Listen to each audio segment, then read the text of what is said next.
But why, some say, the moon? Why choose this as our goal? And they may well ask, why climb the highest mountain? Why, 35 years ago, fly the Atlantic? Why does Rice play Texas? This video is not intended for children. Viewer discretion is advised. If you haven't already, please like, share, and subscribe. Thank you. Thank you. We choose to go to the moon. We choose to go to the moon.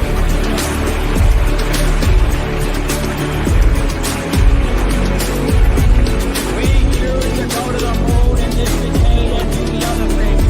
Not because they are easy, but because they are hard. Because that goal will serve to organize and measure the best of our energy and skill. Because that challenge is one that we're willing to accept, one we are willing to oppose. What was once the furthest outpost of the old frontier of the West will be the furthest outpost on the new frontier of science and space. Houston,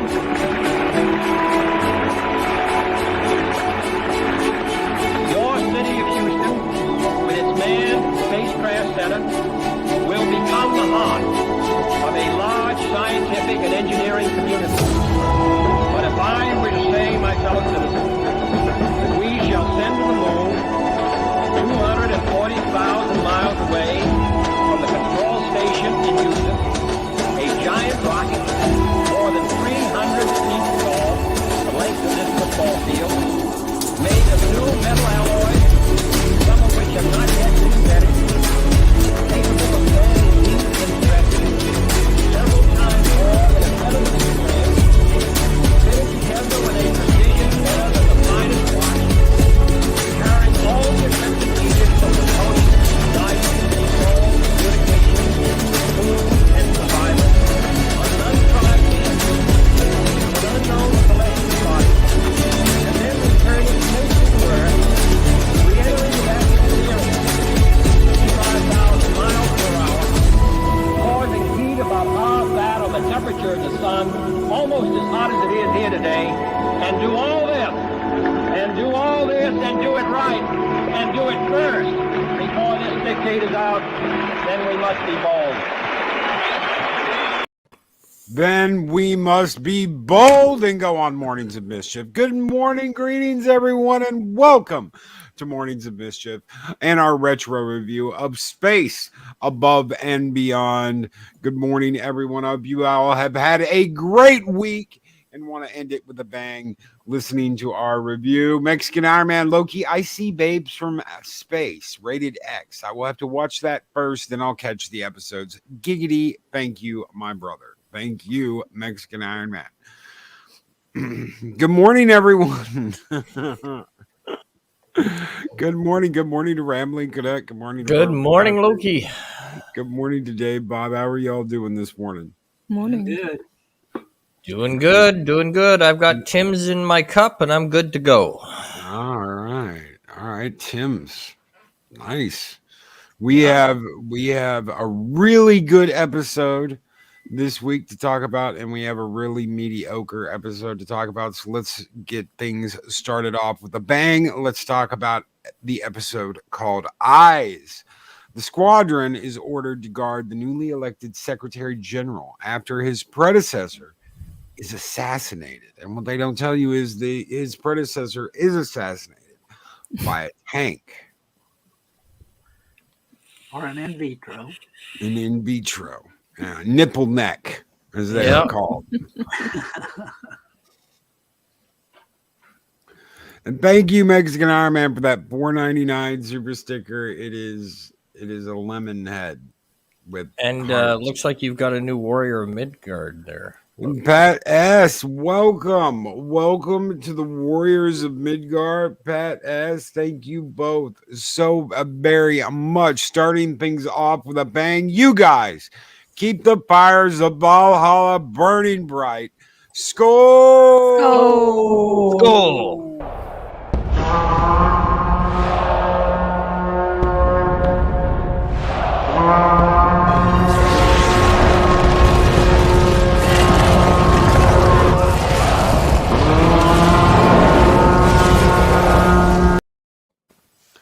So an in vitro went and assassinated basically what is the head of the Earth Union, the head of the Earth worlds, and they did this in public during a meeting, a meetup.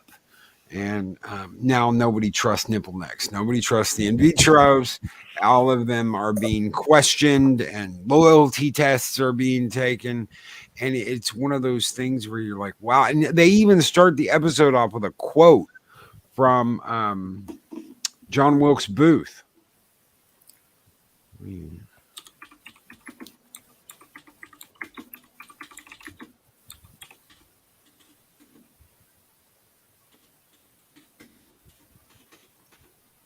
Yeah, but those tests were something else. Here, look into this little thing. It'll tell if you're lying, and then we're going to ask you a whole bunch of compromising questions. Yes, not at all leading questions. Yeah. Oh no, not at all. Not at all. Just here, let's put you in the hot seat. And that quote was, "Tell my mother I died for my country." Yeah. After assassinating Abraham Lincoln. Yeah. Yeah.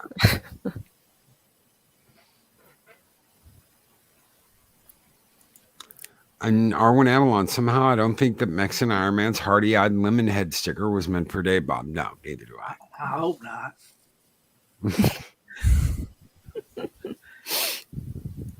And Angelus Draven, good morning. He says, I'm on the road to Ohio waiting to get on the plane to go to Horror Hound. Nice. Heck yeah. Heck yeah. And Shum, I don't know why it started playing the show 5 minutes late. I don't know, brother. But so they start, obviously they're questioning people. You've got multiple people that could be the next head bitch in charge. The 5/8 has been assigned security detail and honor guard for like the welcoming committee, but they intercept McQueen and Hawks during all this, and they're like, no, you got to come in for loyalty questioning. Either that or you go to the brig. Yeah. Yep. Yeah, and they obviously are understandably not happy about this, especially McQueen, who really, they have no right to question his loyalty with what he's done for them. And he actually refuses to answer the questions. Yeah, and he answers the, are you, Tyrus, Tashius, McQueen? Are you a Marine? But as soon as they get to, are you a loyal Marine? He's like, you can kiss my ass. I'm not answering that. Yeah. How dare you ask me that question? How dare you ask me that question? Is the sky blue? Yeah. Yeah. Hawks answers the question though. And because Hawks answers the question and goes along with what they ask him, they end up injecting him with something. They end up popping him in the neck with something. You don't know what it is right away, but you kind of get the idea that something nefarious is going on. Yes. During all this. Plan B. Yeah, Plan B. Eventually they go to West. And they ask West, these people ask West for a favor. They're like, hey, can you leave this door unlocked while you're on your security watch tonight? So that we can have an under the table meeting between the people running for, and he's like, oh, okay. But instead of just doing it and walking off, he actually sticks around to see who does what. Yeah. Yes, he actually did something competent this time. So well done, West. Good for you. Trust but verify. Yes. We also had some extras joining the 58th in this episode. Not for very long. But No. He had a bad experience with a leaky leaky fuel line. But just minor difficulty. But see, that's a thing. Did he plant the bomb? See, everybody, the 5/8 eventually gets sent on a mission to go pick up one of these people, and they don't let McQueen or Hawks go. So basically, they hog tie him and keep him back. They don't let either of them go. But the 5/8 goes on the mission and goes and picks up one of the people that's going to be running for basically president of all of humanity. And one of the new additions to the 5/8 Is a plant. is a plant.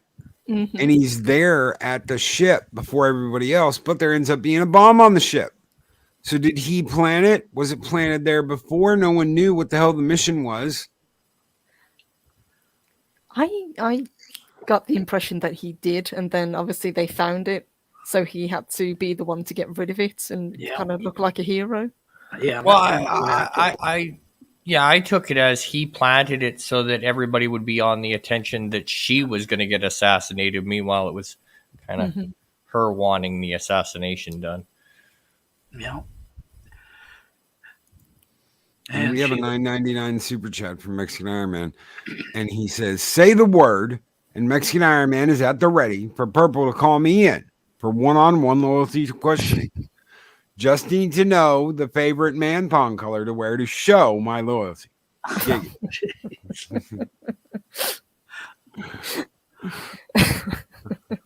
thought you got rid of those, Mike. Oh, I thought he got rid of him too. Thank you so very much for your $9.99 super chat, Mexican Iron Man. You guys keep the fires burning bright here in Valhalla. Skol! Skol!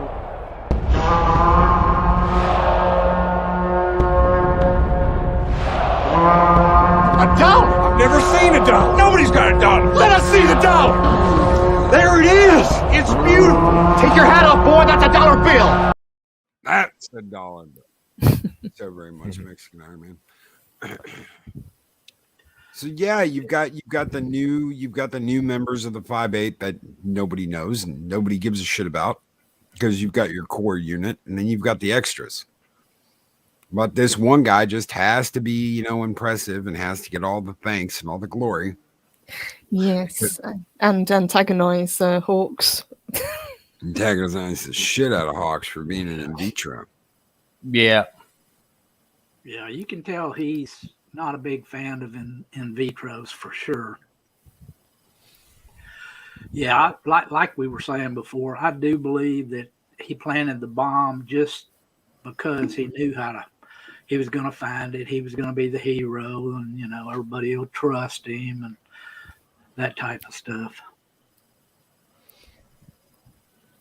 Well, he barely got that thing off the ship. He barely got that thing off the ship in time. Yeah. It just seemed a little convenient. Yeah, it did. And I do question whether or not the thing would have actually exploded. Yeah, he may have had a detonator in his pocket. Who knows? He pressed it right after it got outside. I'd have let it drift just a little bit further away from the airlock, but Yeah. Just a little bit. Hey, Gotta sell it. yeah, because West is screaming at the pilot, don't separate the cargo container from the ship.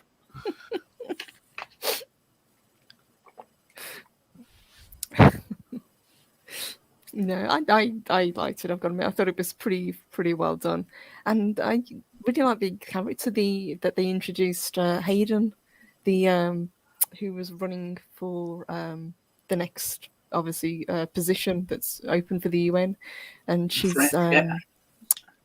Senator, yes, for Aerotech, former board member, which obviously we've known from other episodes are kind of nefarious.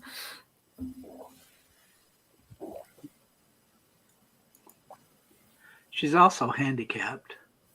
Yes. Yeah, she's blind. Now you've got George De La Hoya as Chapu. He's one of them. But you got Harriet Sanson Harris. Harriet Harris as Ambassador Diane Hayden. These are people that have shown up in a bunch of stuff. These are actors and actresses that have shown up in a bunch of different media, and it's good to see them both. It's good to see them both. And you've got, I don't know if any of you noticed this or not, but give me 1 second to pull up who she is. On the news station in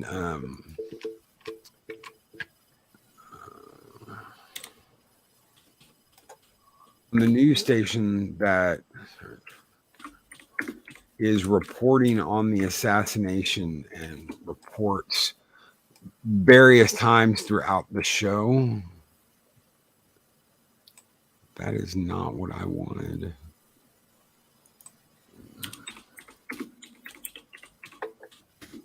I couldn't believe this when I saw it, but I'm trying to get her actual name because I can say, oh, it's this person. But it's Robin Curtis. Robin Curtis, who played Savick in Search for Spock. She is the news anchor. That blew me away. I was like, holy shit, it's Robin Curtis. Yeah, young Spock's banging, buddy. Yep. The replacement. Yeah, the replacement Savick. I've got to admit, I didn't even notice that. That's really cool. I thought she looked familiar, but I couldn't place her.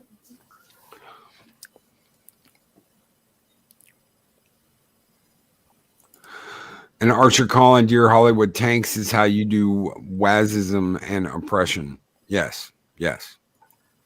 Absolutely. And Larry with $1.99 super sticker, and it is a thumbs up. Thank you so very much, Larry. Yes, Tanks is how you do oppression. The not Christy Alley Savage. Yes. Yes. DJ Ronnie. Yes.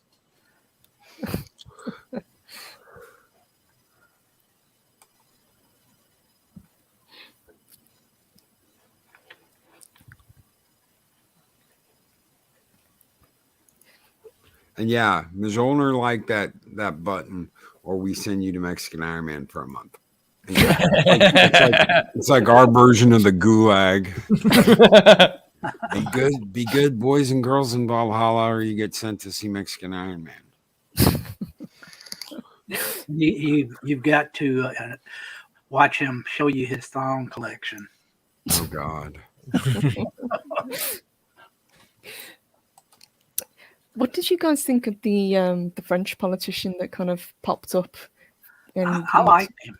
He's part of the national party that they had.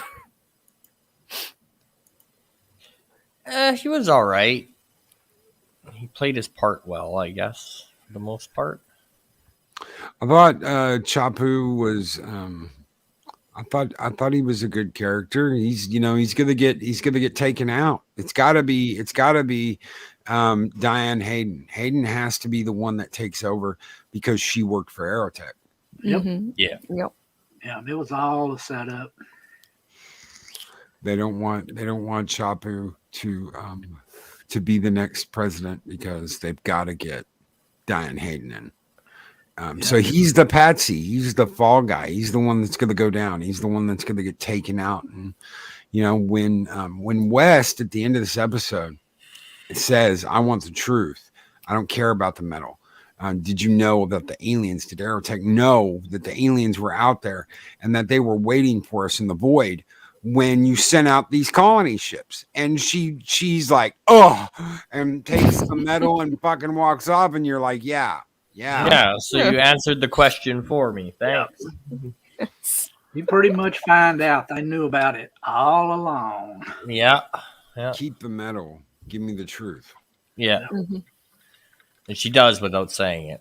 And I think that's funny because since these are the guys doing X-Files, the truth is a big thing.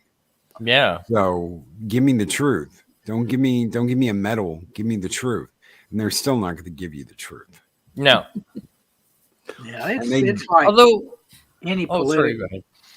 I said it's like any politics. All you have is behind the scenes maneuvering, manipulation, and just cutthroat antics going on through the whole time. I mean, it perfectly mirrors what's going on today. Mhm. Yeah. It Yeah, does. Yeah. the cutthroat at your neck politics that are going on today. Yeah, I agree. Yes.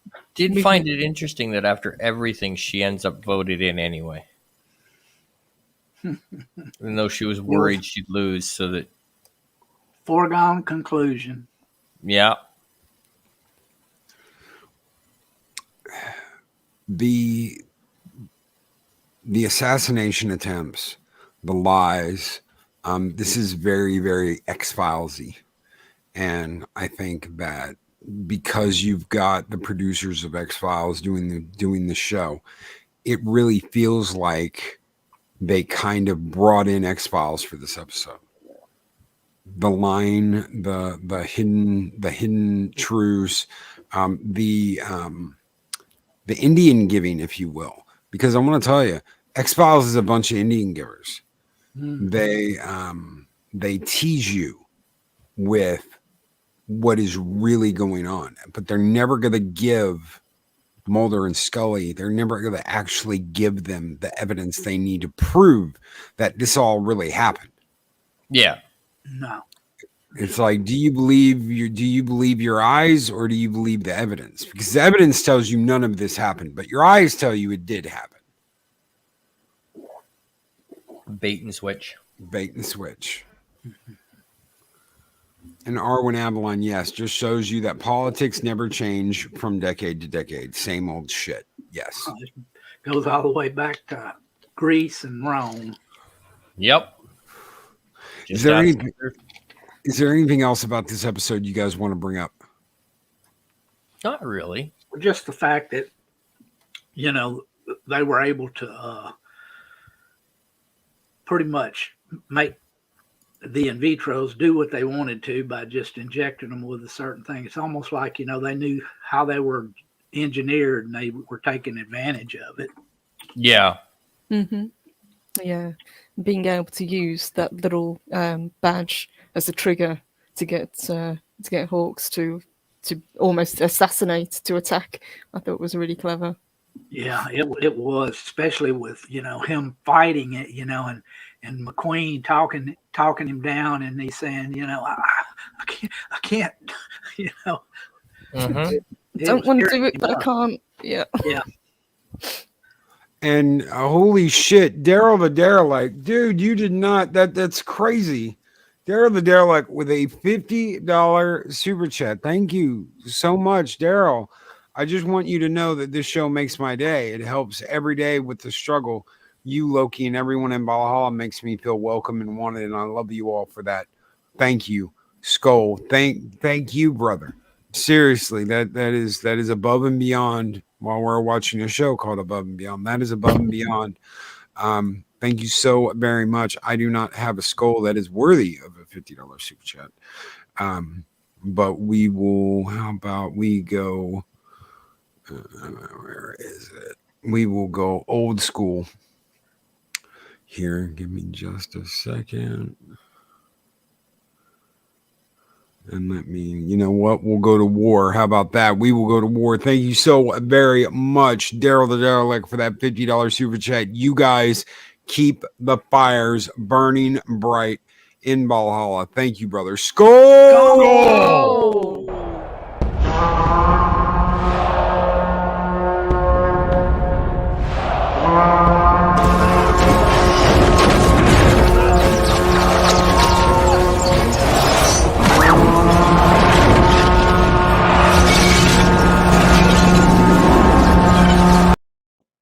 One of the greatest war scenes for the greatest super chat. Thank you so very much, Daryl. Thank you, brother. You guys make my morning every morning as well. So let's look at the final score for this episode. I give this episode an 8. It's a good episode. It kept me very interested. It kept me guessing. It is one of those episodes that you're just like, damn, this is, what the hell is going to happen next? And it reminds me of X-Files. And I'm not going to say there's not that many episodes of this that remind me of X-Files, considering who made this show. But it's one of the better episodes that keeps you very entertained. So I'm going to give it an 8. I'll go. Oh, sorry. Go ahead, Dave. No, I was just saying, we're just going counter or what? Oh, we'll just go. Yeah, we'll go around the room. We'll go. We will go Rambling, Canuck, Purple Valkyrie, and then you, Dave, Bob. Okay. All right, so I'll go 7.5. The only thing for me, I mean, it was a great episode. It was action. It kept me interested. The only things I think I'll go back to what Loki said about another episode. It gave me wanting more because I wanted to know what was the connection between the blind senator and McQueen, because they seem to know each other and they seem to have a past, but it's just hinted at and there's no conclusion to it, and you're like, okay, the fuck. So I kind of wish they would have gone a little bit more into that. You would have got some more kind of knowledge into where that was going. But other than that, this was a good episode. I'll go 7.5. I would go for an 8. I thought it was a really strong episode, really well written, kept me interested. I really liked the whole politics and the machinations behind it. She's so very kind of reflective of what's going on now as well, which I think is a really good kind of benchmark for a well-written episode. And I really liked the McQueen in this, the fact that he was so insulted that his loyalty was tested, that he refused point blank to answer the questions and would rather be arrested than have to, defend himself, because he knows in his heart that he is completely loyal. Yeah. Yeah. I'll have to give it a 8 because it is a strong episode. Like Loki mentioned, it was very X-File-ish-esque, whatever you want to call it. And also, like I said, politics, it just perfectly reflects what goes on behind the scenes at all times. If we knew half of what was going on behind the scenes, we would be horrified.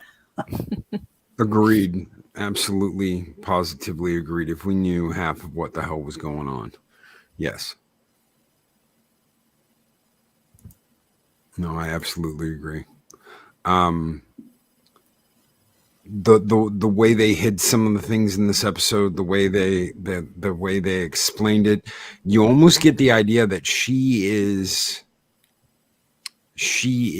it's approved what she's doing. Somebody somewhere greenlit what she is doing, and it's all good. She's not going to get in trouble for it. She's going to get a pass. They've got this little assassin job, and they don't care. Nobody cares. She's going to get away with it. She's going to get elected in, and they're going to get rid of this guy because he's too extreme. Yep. Yeah. And she already knows all the secrets. She has all the secrets. That they will take a tested foil over an untested foil any day of the week, and they will ruin an untested foil just because they don't want that person knowing all the secrets that the rest of them know. They don't want them in the club. Illuminati.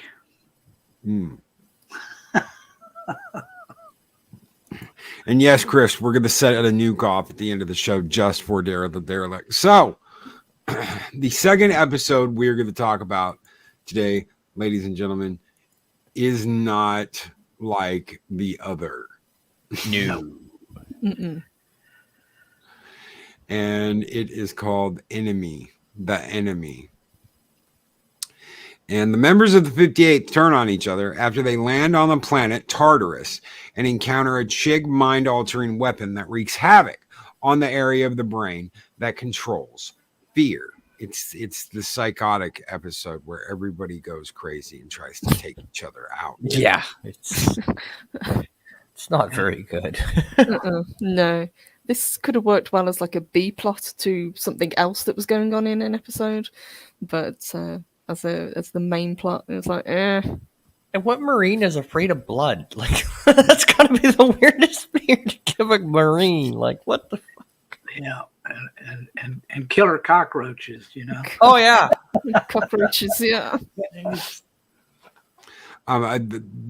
Paul Wang in this episode actually takes out their own communications gear because he's that freaked out by roaches. Yeah.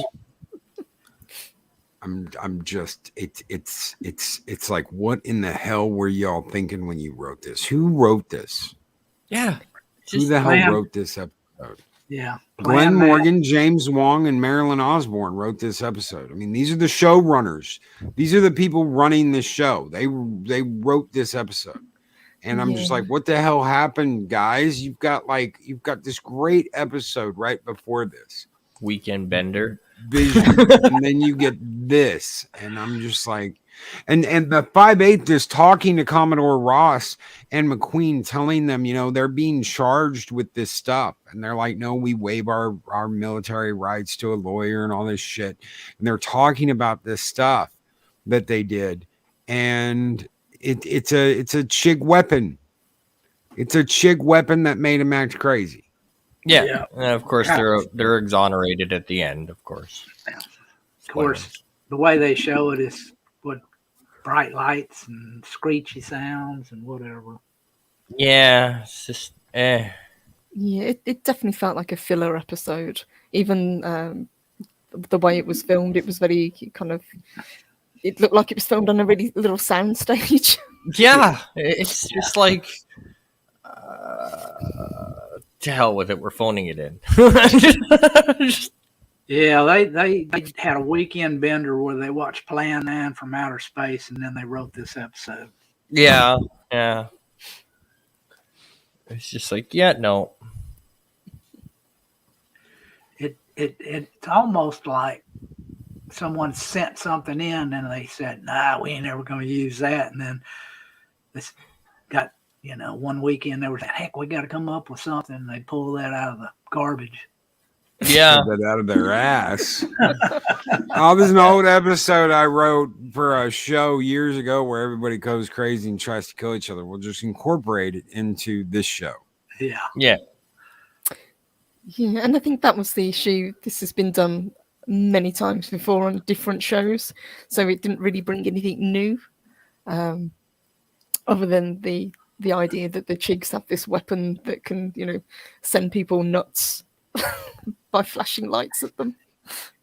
Well, not only has it been done by others, but done better by others. That's the problem.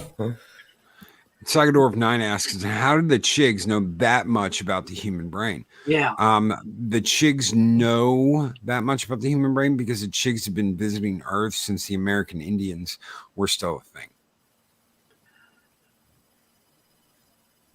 They explain that later. That okay. We find out actually that the Chigs, their DNA originated on Earth. Oh.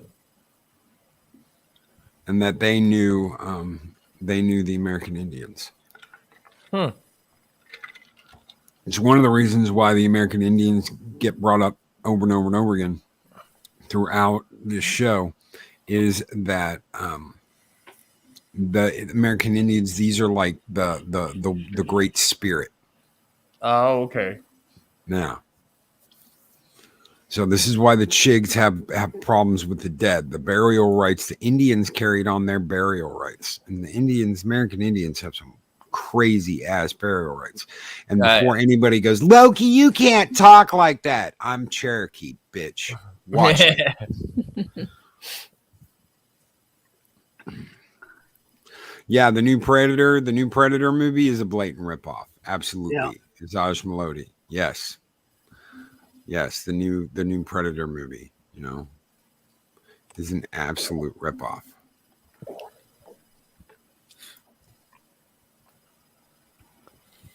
Yeah, and I'm gonna believe some 110-pound Indian or American, whatever. American Girl, an Yeah, Indian American Girl is gonna, yeah. Well, yes, take because that she's as that. she's knee. She's no. Her Yeah, name is No. no. Her name means no in Comanche. So of course she can take down the predator. No, from what I've heard, you guys aren't going to believe this. This is the we'll get off topic here for just a minute. This is the new synopsis for the predator. The predator is going to be a female predator. I bet you didn't know that. See, the females have never hunted. And this female, this predator female that's hunting is the last. It's the last predator hunter female. And it's going to run into Ni or whatever, Chi or whatever the fuck her name is. And it's going to realize that a woman can't go out and be a hunter because it might run into another woman. And that would be against whammism. So they're the female predators are gonna hang up their plasma casters. They were always the best predators, by the way. Oh yeah, of course. And hand it off to the males who are only, half as good at hunters as they are, because they might run into another female in the universe, and females can't hunt other females. Oh, okay. That's a bunch of bullshit. You know what? If you know what, I love this. Men are so mean to women, right? Men do all these horrible things. You've got toxic masculinity. A guy might look at a girl's ass as they walk by. It's amazing. I have never seen ever a man be as mean to a woman as a woman can be to another woman. I'm sorry, but I've never seen that. I used to be a shop steward. You'd be surprised at the meetings I've sat in. Disciplinary hearings? Oh, yeah. Fun stuff. There's going to be a lot of alien scissoring. Oh, yeah. Oy vey. Yes. And here's me hoping they were just going to take each other out and the film would only be 5 minutes long. Yeah. Saj Melody. I have an old girlfriend long ago and far away that was Shawnee. It is kind of believable because she absolutely destroyed me. I'm not saying that Indian women aren't badasses. I'm saying that this whole fucking kick-a-knee shit that they've come up with that goes against gender norms. No one knew what the fuck gender norms were in the 16th century. No one gave a fuck about gender norms. So don't tell me she was the first power woman that stood up against men in the world. Kiss my fat white fucking ass. Fox.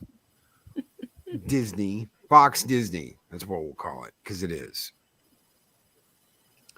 Anyway, back to this. Oh my God, they all went crazy. Is there even that? Is there anything after that besides they went crazy and they all try and off each other and it's just a weird ass episode. Yeah, and it's even filmed like weird. Like it's really hard to follow, and it's just a bunch of dialogue mixed with a bunch of scenes that really don't fit together anyway. Yeah, but the back and forth, between the court martial and what went on, it just, it leaves you just kind of wanting some a little bit more, give me a little bit more, Mm-hmm.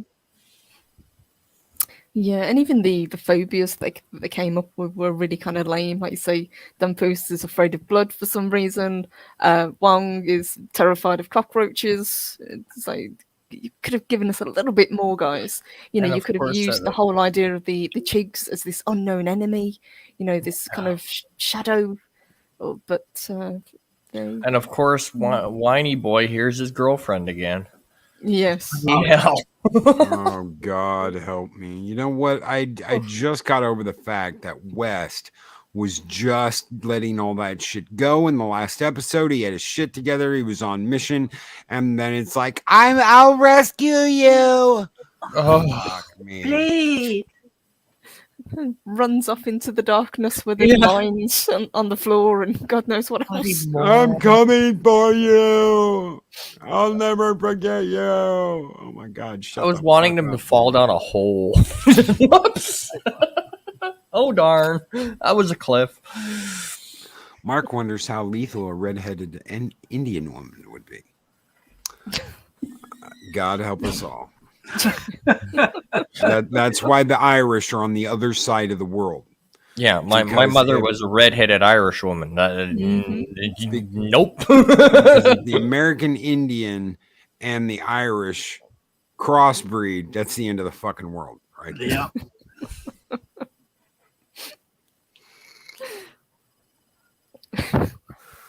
My mother almost ran a kid over in grade 9. I'm because he called her a biatch. Yeah. So she almost ran him over. Quite literally. Yeah, that I believe.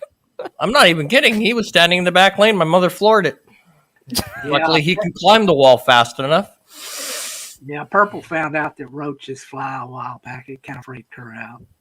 Yes, that was the thing that I could have done without finding out. But yes. Roaches don't bother me, but the ones that actually took off, that was a whole different matter.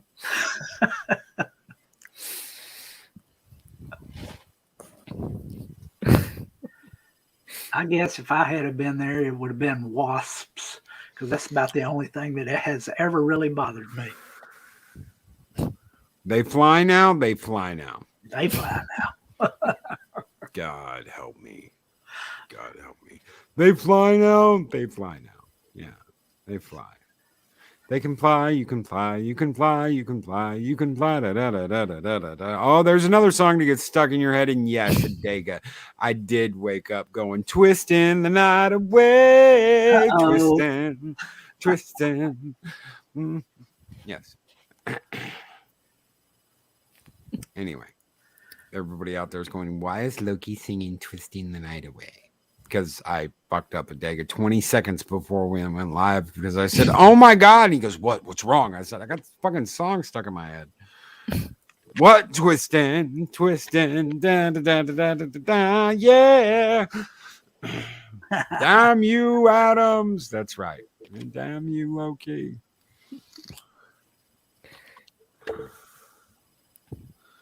And yes, I agree. Roaches are evil spawned from the very pits of hell. Imagine if they were bigger, like dog size. God help us all. Yeah, roaches and mosquitoes. Why did God put those on Earth? Lightning bolts from his eyes and fireballs from his ass.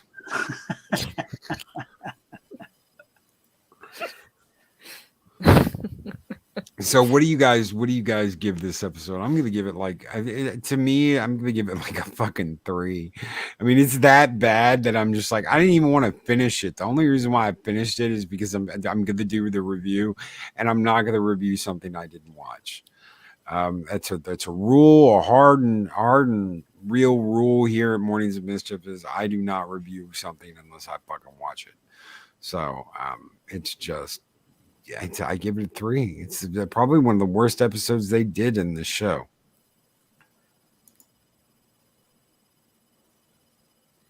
We'll go the opposite direction. So we'll start with Dave Bob and work our way around to Canuck. I'm only going to give it a 2.5. I mean, this episode really was kind of, like I said, something that was pulled out of the garbage, brushed off, and then tried to pass on. Purple? I'd give it a 3. Like I said, it's been done before, and like Canuck said, it's been done better. I could see where they were going with it, but it was just so badly written and so badly kind of put together. It was almost disjointed, and the whole idea that their worst nightmare in the end is actually themselves was a bit of a massive cliche, and because they get off scot-free anyway, the whole episode doesn't mean anything because none of them get reprimanded for what they did. Nope. No. Yeah, I'll go with 2. It's just ugh. It's just, same with you. The only reason I finished watching the thing was I have to watch it to be able to review it. So it's like, oh man, I wish I could drink, And at that point, okay, it's a 2. All right, it's a 2. I'm reaching for the crown. I'm reaching for Yep. that bottle of Crown Royal. It's getting a 2. Yeah. Mark Dane playing tired. Roaches. Watch the first Creep Show movie. I'm not going to spoil it for anyone who hasn't seen it. You want roaches? There you go. You're gonna get roaches. So, one really good episode, one really bad episode this week. We are talking about Vision and the Enemy from Space Above and Beyond, season 1. The enemy being the stinker, and Vision being the one. I really liked Vision. It was really kind of a downer to go from a really good episode to a really bad episode. I don't like that. I really don't. Yeah. But that's the way it goes. Nothing can be perfect. It was, and I can expect a couple of good episodes in a season, but hoping the next couple that we do are back on track. I think the next 2 are pretty good episodes, if I remember.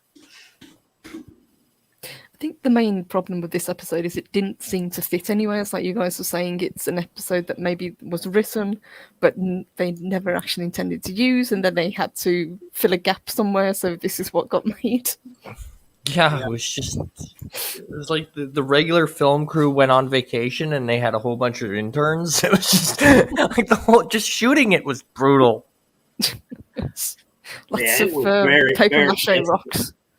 Yeah, very disjointed, and disappointing to me, because the show overall had such great concept and pretty good writing for the most part. But every now and then they screw the pooch for sure. Mm-hmm. And I can't even blame the cast, because they were trying their best with what they were given with this episode. But even so, it still didn't work. So, since we're done talking about Space Above and Beyond, before we get out of here, let me ask you all a question. Have any of you seen the preview for The Matrix? No. Not yet, no. I have. And you want to talk about some trippy take you back shit. It is some trippy take you back shit. Seeing Keanu Reeves laying in a bathtub with a rubber ducky on his head, thinking about thinking about Trinity and taking a bottle of blue pills. Why, oh, why didn't I take the blue pill? Yeah, he's taking blue pills, ladies and gentlemen. He's dreaming about Trinity. He's dreaming about Morpheus giving him a red pill. He's dreaming about blue-haired fucking SJWs. He's stepping through mirrors. He is absolutely positively freaking out and fighting weird ass mirror people. And it's this Christmas, bringing back the Matrix, and the weird ass shit that it is going to bring back.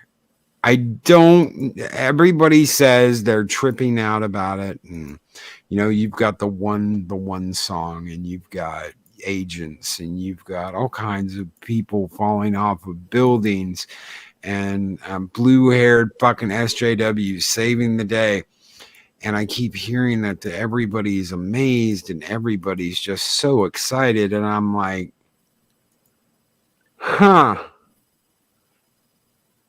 Honestly, the first Matrix movie was the only one of them that I really liked. Mm-hmm.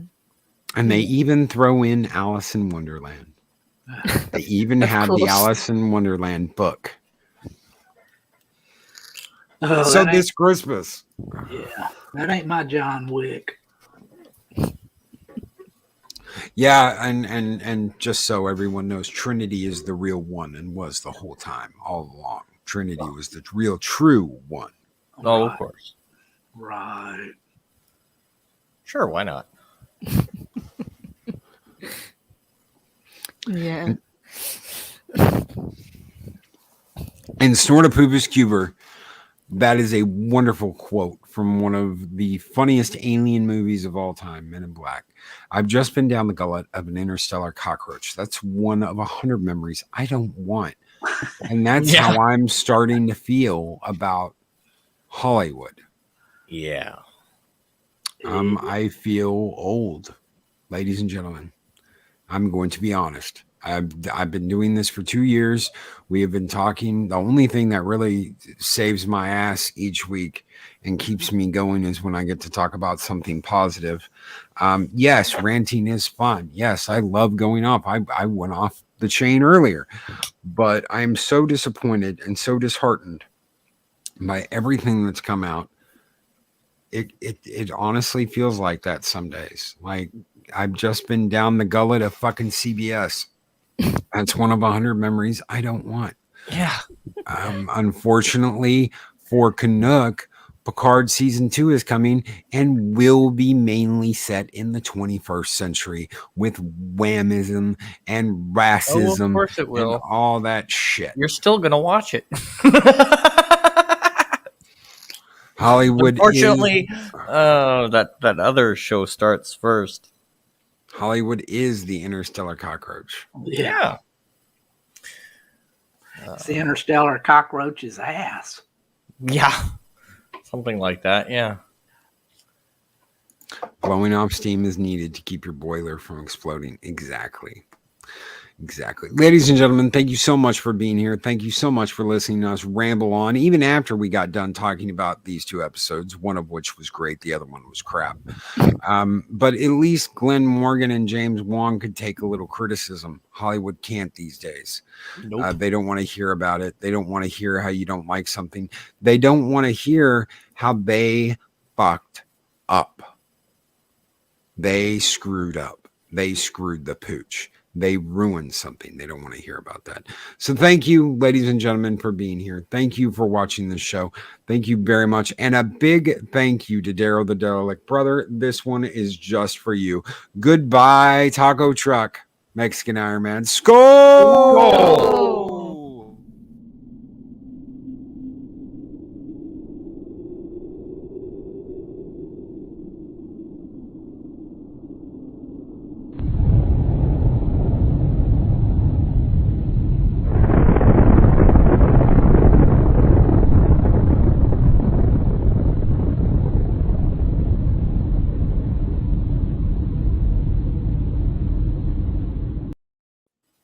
Purple Valkyrie, what's next for Rise and Shine? I'm gonna have a little chill stream, I think, in a little bit. Arwen's gonna join me, and we'll probably just have a chat and just bring in the weekend, I think. All right. Do you mind if I promote one little thing before we Dude, get out promote. That's what I was just about to ask. What you got? All right. What you So got Saturday night, 9:00. Well, 9:05 as always. We have karaoke. Except this weekend, it's going to be a little bit special. I know there's an anniversary that comes up, and I'll have to do something on History with R&R about that. But we're going to kind of go away from that. And this Saturday, we're going to have a very special karaoke where anyone who donates to Mary's Game Room, My Better Half's charity, during this karaoke stream will be entered into a draw. And at the end of the karaoke stream, whoever wins that draw will win a Rambling Canuck and Mrs. Canuck matching mug set. Holy Nice. shit balls. So we're going to launch the Mrs. Canuck mug this Saturday. And anyone who donates to the charity, doesn't matter what the amount is, we're going to do a drawing at the end of karaoke. And anybody who donates during karaoke will be added to that draw. And whoever wins it will win a Rambling Canuck and Mrs. Canuck mug. Awesome. That is absolutely awesome. I can't wait. I'm going to donate right now. Guys, if you don't know where that is, there is a link, or there will be a link. There should be a link in chat for Mary's charity somewhere. Mods, thank you very much. Just remember, it only counts if it's during karaoke. Yeah, it's got to be during karaoke. So I'll wait then. I will wait. I will not go right this minute. I will wait. So, Arwen Avalon, yeah, karaoke. I'll come out and join. And I believe Dave, Bob, and Purple owe us a duet. But maybe I can show up and do a little twisting, twisting the night away. There we go. All right. Anyway, y'all take it easy. Bow, bow, bow. Bow, na, na, na, na, na, na. Ooh, ah. Da, na, na, na, na, na, na. Ee, ah. Da, na, na, na, na, na, na. Twisting the night. Later, everybody. Have a good one. Bye. Take her easy. These videos are tremendous. Like, comment, and subscribe, and hammer that notification bell.